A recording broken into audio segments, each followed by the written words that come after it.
Hi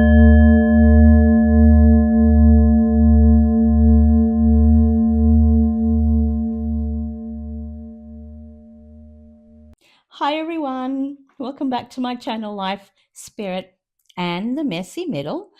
I'm Maria, and today we're diving into a topic that honestly feels like it's moving faster than any of us can even process, and that's called artificial intelligence. Now, I know AI is everywhere right now. It's on our phones, social media feeds, search engines, customer service chats, image generators, even the videos we actually watch online are AI. A lot of them are. And depending on who you ask, AI is either going to save humanity or completely reshape it in ways that none of us are actually prepared for or even want. But what I really, really want to talk about today isn't just the chatbots or the viral AI images people are posting online. I want to talk about the hidden aspect of AI. And we all know there is always some hidden side to what oligarchs put out, right? However, the infrastructure behind it, the environmental cost, the growing military connections, and why so many people are beginning to feel deeply unsettled by how quickly all of this is happening is why we need to discuss this. Now, before I continue, just a quick note that everything I share on this channel is for entertainment purposes only and personal reflection. These are my interpretations. These are some of the research that I have gathered and my beliefs. I am speaking as an intuitive and an empath, and someone who truly believes that we should never dismiss the power and the truth that we hold within ourselves. Now, this is just the way I see it, and you are welcome to see it differently if you so choose. Okay? Now, when most people think about AI, they imagine something digital and weightless, like it just exists in the cloud. But the reality is very different. AI runs through enormous physical facilities called data centers. And these places are massive. We're talking football fields, massive, okay? Giant, heavily secured warehouses with complex filled with endless rows of servers and processors, cooling systems, and power infrastructure operating 24 hours a day, 7 days a week. And because of this sudden global explosion of AI and cloud computing, companies are racing to build more and more of them at an unbelievable pace. But there's one thing that shocked me, actually. It's at its absurdity, in all honesty, when I was reaching this, is that many communities, they don't even know these facilities are being built until, of course, construction has already begun. A lot of these data centers are approved by council who are, let's say, given donations to keep this under industrial or warehouse zoning categories. So instead of people hearing AI infrastructure facility, they're actually seeing things like vague descriptions of technology park or commercial warehouse that is kind of buried in the planning documents, okay?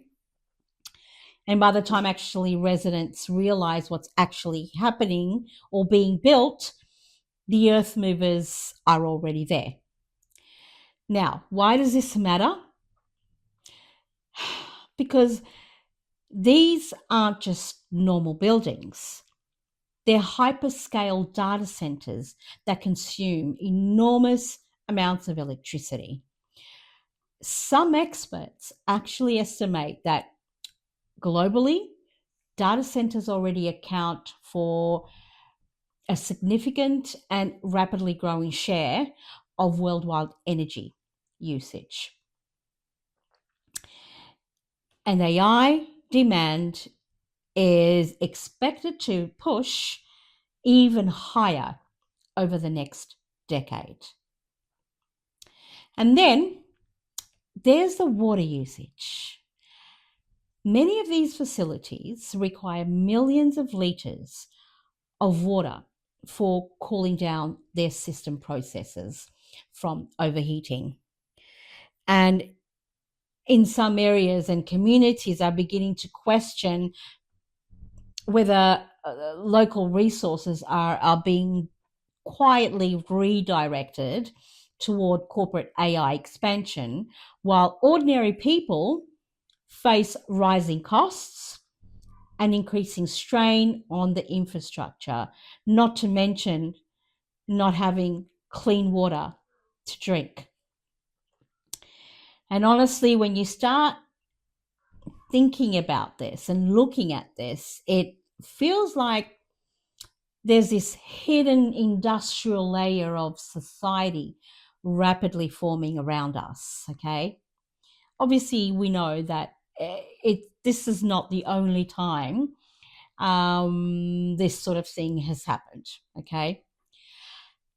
However, these windowless buildings with massive security perimeters, constant electrical humming, and backed diesel generators are privately owned facilities consuming extraordinary amounts of power and water.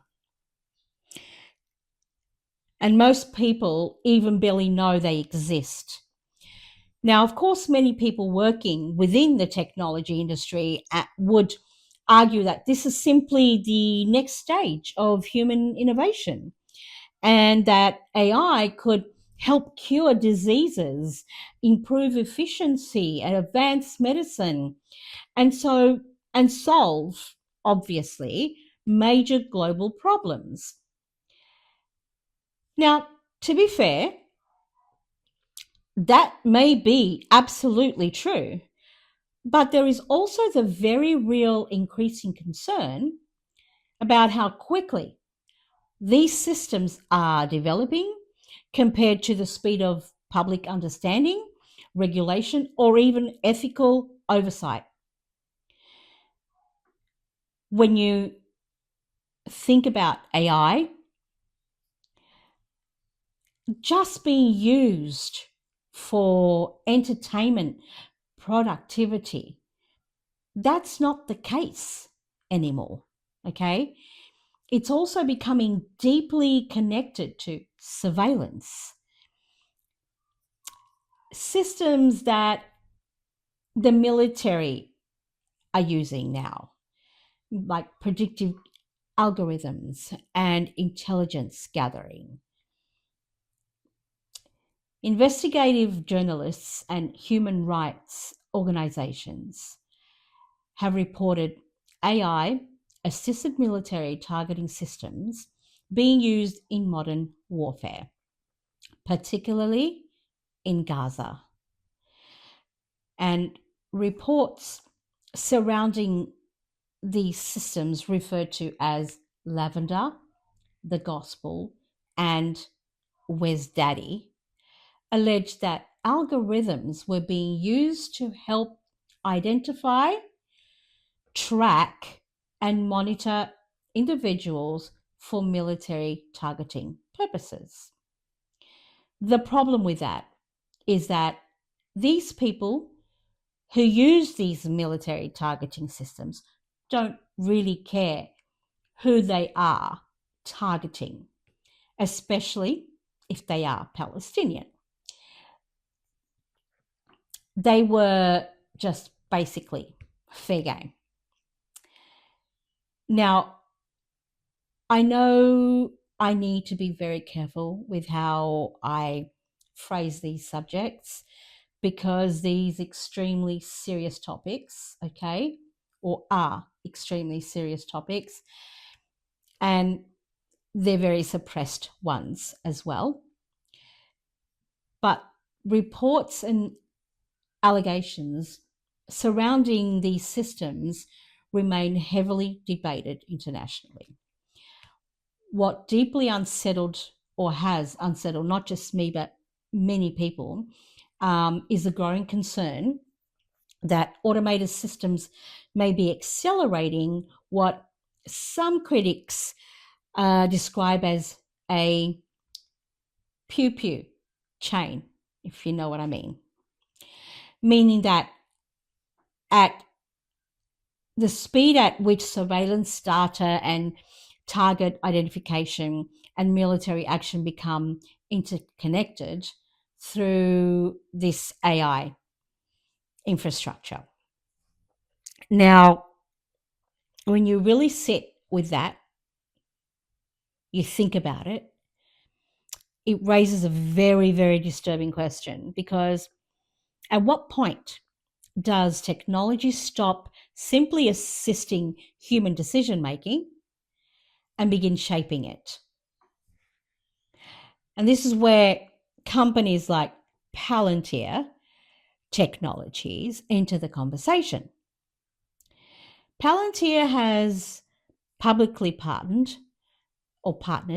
with military and intelligence agencies around the world for years, supplying advanced data analysis and surveillance software. And in recent years, the company's involvement in defense partnerships connected to Israel has intense backlash from activists, human rights organizations, and even sections of the wider public. Especially because many critics believe corporations developing these technologies are becoming deeply embedded within government systems, healthcare systems, surveillance systems, military infrastructure simultaneously. Okay? So just think about that. Okay? We're walking down the street and here's a scenario for you. With a Who's Daddy system, they would track a Palestinian around in Gaza and then back home. And what would happen is that if they didn't like this person, and the majority, let's be honest, Israelis don't like Palestinians. They treat them horribly and have been for 77 years. Where the Palestinian people are living under an apartheid. They're living under a inhumane circumstances and have been for the past 77 years. Okay. So when you think about how we've seen Israelis depict Palestinians, including children, okay, it doesn't really, excuse me, I started getting my throat restricted. So I know where I'm going with this is not something I should be talking about. But I'm pretty sure that we all know where I'm going with this, okay? We've seen images of what Gaza looks like today, okay? Moving on. For a lot of people, including myself, this is why we fear some aspects of AI. And it stops being merely science fiction because suddenly it's not about robots taking over the world. It's about invisible systems quietly influencing what information people see. Who gets to monitor it? How are narratives shaped? And how are decisions made behind closed doors? And honestly, that's what I myself and others personally think we start to get into deeper conversation and it starts to begin to crack in a way. I suppose because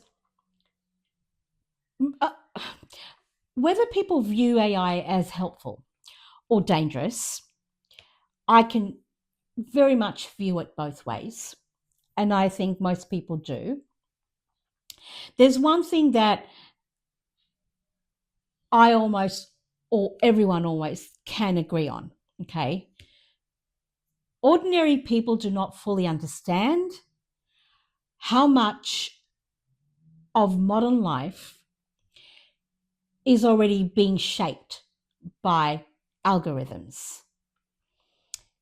Now,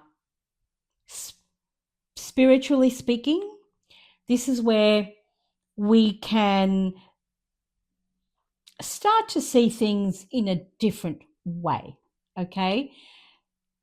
Some religious leaders and spiritual people have started discussing AI through the lens of ancient warnings surrounding idolatry and deception and even humanity surrendering its discernment. Okay. And it's not because AI literally has some sort of supernatural demon sitting behind its computer, but because of what happens when human beings begin outsourcing wisdom, emotional connection, creativity, identity, and even morality to machines. And when I thought about it like that, honestly, it gave me kind of chills a little bit because throughout history, humanity has always been warned about becoming disconnected from intuition, from spirit, from that knowing that I always talk about, okay, and authentic human connection. Now we know what happened during COVID, okay? We were locked away. We had no human connection whatsoever. And this is when AI became growing, okay? And now the thing is that we're entertaining or we're entering uh, an era where people are increasingly forming emotional attachments to AI. Okay. So far as to, there are people actually marrying AI robots or AI chatbots. They're, this is real. Okay. I've seen this and they begin to rely on the algorithms for guidance and consuming information filtered entirely through systems. And this, I think, is something that I don't think we'll ever truly understand because we don't, old school, Don't think that way. Okay. I want to be clear. I'm not saying AI is completely evil because I know that AI will help a lot of people. Okay. Can cure many diseases. So, no, I'm not saying it is completely evil. And I think that AI can be used as an extremely great tool for certain things. But when you look at history, it has shown us that some tools often reflect the consciousness of the people controlling them. I'm sorry if you hear weird sound. There's people using the leaf blowers outside. So I'm sorry about that. But because these systems are being built faster than ethics, transparency, or public awareness can even keep up with, maybe the real danger isn't artificial intelligence itself. Maybe the real danger is what humanity chooses to do with it. We know who's behind Palantir.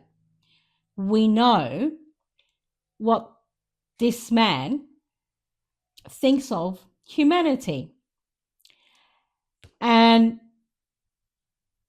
perhaps there are others, or not perhaps, there are others who control it, is what we need to worry about as well. When you think about information becoming centralized, when surveillance becomes normalized, when massive corporate systems quietly merge with governments, military infrastructures, and predictive technology, we have to ask ourselves something very important. Are we still trying to shape technology, or is technology shaping us? And maybe that's why so many people feel very unsettled right now. And it's not because they fear machines, but because deep down, I think we all sense the world is changing far faster than society is emotionally, spiritually, or, or even ethically prepared for. I know, it's a deep one, I know. But it is a fact. I mean, I use AI, and I think the majority of us do use some aspects of AI. I am an author. I've written books. I got my first one published not too long ago. Um, and I will show it to you. I'm pretty sure some of you have seen it by now. It's called The Elemental Crown. But you see this cover that was AI generated. Um, and I could never draw anything like this. I may have a lot of capacity to create stories and to I have one hell of an imagination. I've been creating stories all my life and writing them down, but I could never draw this way. So I did use AI to create this cover, and I use AI to promote my book. Recently, I did a short using AI to do a little creative film to depict a little bit of what my book is about. But I am not, I'm, or I should say, I am intuitive enough to understand that AI is not what we think it is. And yes, it can be used for amazing, wonderful things, but it also has been used for very evil purposes. Um, and I think, no, actually, I'm sure that right now we're heading towards the evil purposes of what AI. Okay. Our governments just recently, actually, King Charles of the UK has come out saying that the UK is going to start using the digital identification. Okay. And that's going to be using AI. So your whole life is there basically for the pickings of governments. Okay. They will be able to control everything that you do. In my culture, because my family is originally from Portugal, there's this old saying, when people try to control you, they want to know even how many times you go to the toilet. Now, I know that's a little bit icky, but it's true. They will know how many times you do certain things, or you won't. This is obviously leading to the cashless society. Okay. It's also leading to what the World Economic Forum has been planning for decades to do to society. Don't forget that they have come out saying decades ago, or possibly a decade ago, that you will own nothing and be happy. Okay? So what is happening now is their way of ensuring that you have no real authority over anything in your life. They own you. They will own you. And this is what people need to understand. It is hard for me to talk about these things.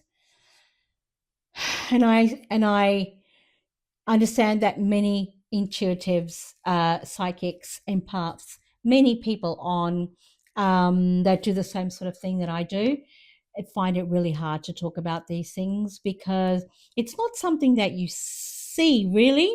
It's something that is happening around us. As empaths, we feel it. We feel what's coming. We sense, some of us see, and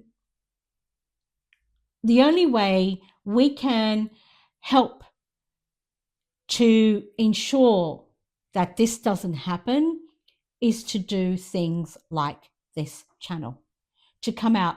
And even then, we are being massively, massively suppressed, okay, shadow banned, depending on whatever we talk about, okay, by the companies that this video is going to be on, because they don't want us telling you the truth, okay? That's just the gist of it. Now, I'm going to do some cards. I'm going to pull some cards, the Rider-Waite. And I want to ask, I really want to ask whether AI is going to take over humanity. Okay? Will AI control humanity completely? Or will humans have some sort of authority over it? Will AI control humanity completely? Now, I'm getting that there's a lot of things happening behind the scenes that we don't even know about.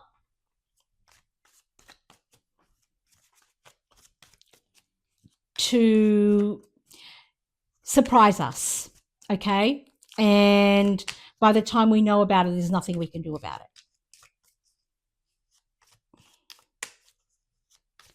That's scary, okay? It's really scary. Ooh. All right, so this jumped out, the Three of Wands. Excuse me, got hairs. Let's pull out a couple more cards and then we can do some, clarifiers. Now, as usual, please take what resonates with you and leave what doesn't.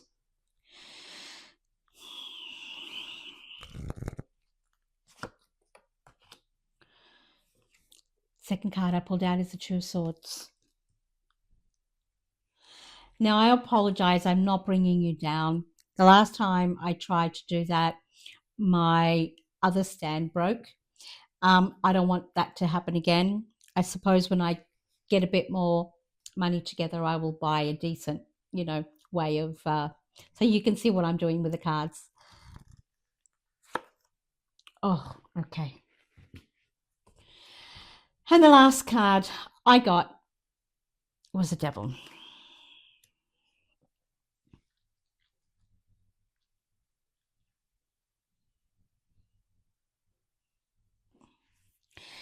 Okay, so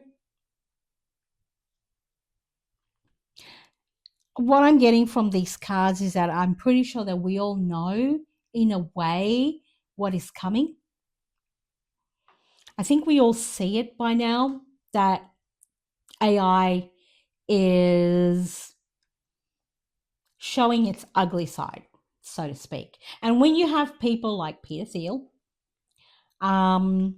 Jeff Bezos, and other big named oligarchs, they're not the only ones, but Elon Musk as well, behind AI, we know what these people are. We see them for who they are, and what they're bringing out is a manifestation of what they are. So we need to make some really big decisions on what we can do to stop what they want from us, okay? Because we do not want to end up, and I probably should cover up, we don't want to end up like these people in chains, owned by the devil. And that's who those people are. Okay? They're not great people. They want to keep us in chains. They want to control every aspect of our lives. And I think the fact that we are seeing that and recognizing that is a way for us to say, you're not controlling me. Sorry.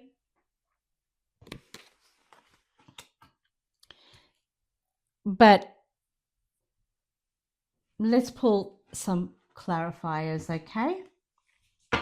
Actually, let's do another reading and let's ask, can humanity control...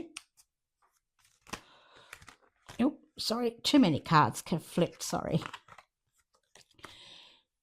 Can humanity... Oh, gosh, okay. They want to flip, they really want to talk. Can humanity deflect and stop what these oligarchs want to do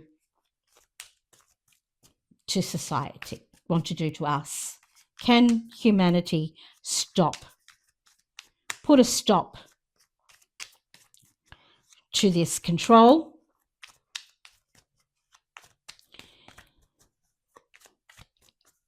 And use AI for beneficial, for good things, not evil. Can humanity stop what they want AI to do?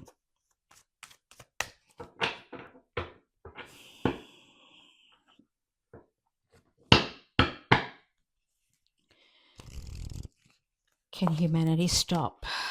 Okay, so I got the Wheel of Fortune, which basically signals to me, I think, that the wheel is turning. Things are changing. Okay.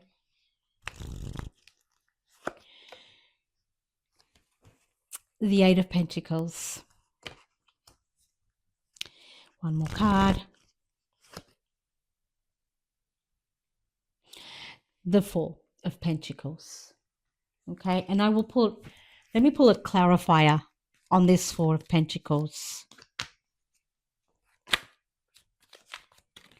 Ooh, okay, so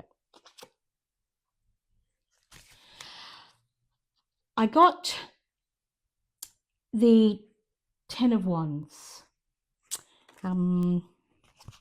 Okay. So the Wheel of Fortune, things are changing very rapidly. They're starting to move. Okay. I think the majority of people know what's happening. And because of that energy, the wheel is turning. All right. Let's hope that the wheel turns towards our collective, how can I put this? Towards the way we don't want it to go. Okay? If we collectively stand together, if we collectively make sure that we put our energy into what we want, okay, then things will change. We have to make sure that when we manifest, that we put good intentions into that manifestation. And if we put collectively our good intentions out, nothing is going to stop us from, or humanity, from getting rid of what we don't need in our society, which is more evil. We've had enough. We've had enough. Okay. So we need to work on it. We need to work on it. And we need to ensure that we stop fighting each other. And we need to make sure that we gather and talk about, as uncomfortable as it sometimes may be, we need to make sure that we discuss certain things that unfortunately can be a little bit uncomfortable. Okay. Now, I've talked about this before because we all know what this administration in the US is doing. We all know the control that we are seeing all over the world, not just in the US. I see it here in Australia. The control and the changing of laws to fit a specific narrative. Okay. We all see that happening.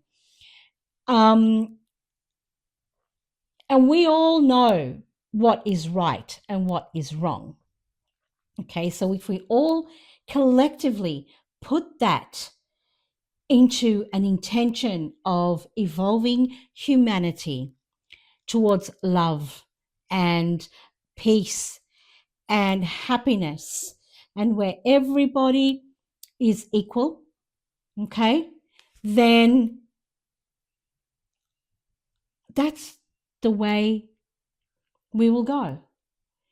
But if we keep fighting each other and we keep picking sides, because right now, what I'm trying to get is that in Australia, we have the Labor government, okay, which is probably the Democratic government in America. But they're acting like conservatives, okay? The draconian ways that they're meting out laws is very conservative like. So if they're both Labor and Liberal, which is Democrat and Republican, if they're both doing the same thing, then how do we choose? How do we know how to basically decide who's right and who's wrong? We cannot. So we have to kind of sit somewhere in the middle. Okay. Just a second. Oh, okay. Sorry. We have to kind of sit somewhere in the middle and decide to, no, neither one is right. We need to put our heads together. And that includes Republicans and Democrats, Labor and Liberal. We all need to get together and decide what is it that we truly want. Okay? For us as a society, do we want to go through endless wars? Do we want to see our neighbors hungry and losing their homes, losing their jobs? Do we want to see more homelessness? Do we want to see more people dying? Do we want to see more people suffering? That's what's been happening for decades. We don't want more of that. We want less of that. Unfortunately, the people that are in command, regardless of what denomination they're from, what side of the spectrum they are, where we thought that they were on our side, they're not.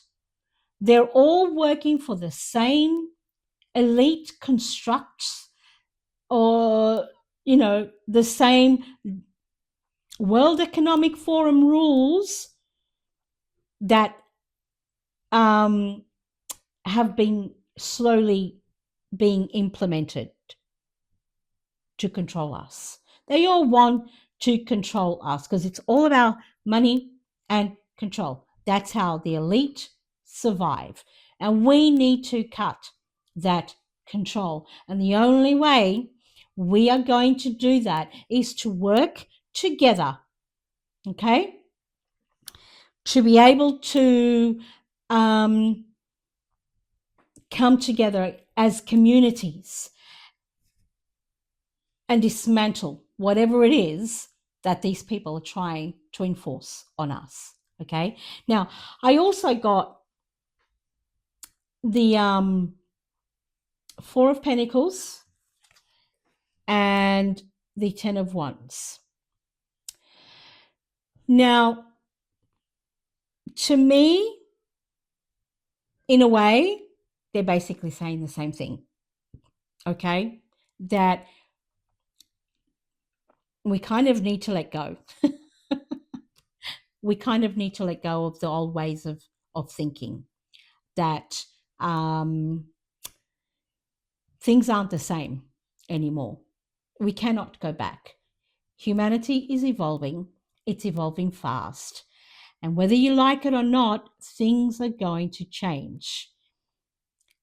And if we don't collectively stick together for the benefit of all of humanity, then whatever changes are going to come, we are not going to like. Okay? Now that's my little spiel for today. I'm not here to tell you what to believe or not, okay? But I just want people to understand that we cannot continue the way we are. This is so unsustainable. If we do not decide to stick together, to join and fight the big guys as a species, we're not going to last very long. If you recall in one of my other videos, Atlantis and Lemuria, whatever is happening now is what happened back then. And look where they are now. Okay? Most people don't even believe they existed. And they did. But I don't want to go too long on this video. Now, I will finish up here, but before I do, I just want to say something that's um, more personal to myself. This channel is very small still, and I'm doing this from home, my dining table, of course, which is what I call my little messy middle. And I am a single mum um, with a daughter on the spectrum and an elderly father who I look after. Um, I am also on a disability pension, and I just want to build something here, something meaningful, not just for myself, but for humanity, to get more people to understand what it is that we're going through and what we need to do as a species. Um, and if you're curious about this channel and what I do on this channel, and you like the same sort of subjects that I talk about, and if you've made it this far, please, please, please think about subscribing if you haven't. Please like and support me, and even a small comment will go a long way to basically tell the algorithm that these conversations are important and that people want more of it, and it will help me more than you can even realize. My true hope is that one day this can become something more sustainable, something that allows me to keep going, keep researching, keep creating, and keep sharing.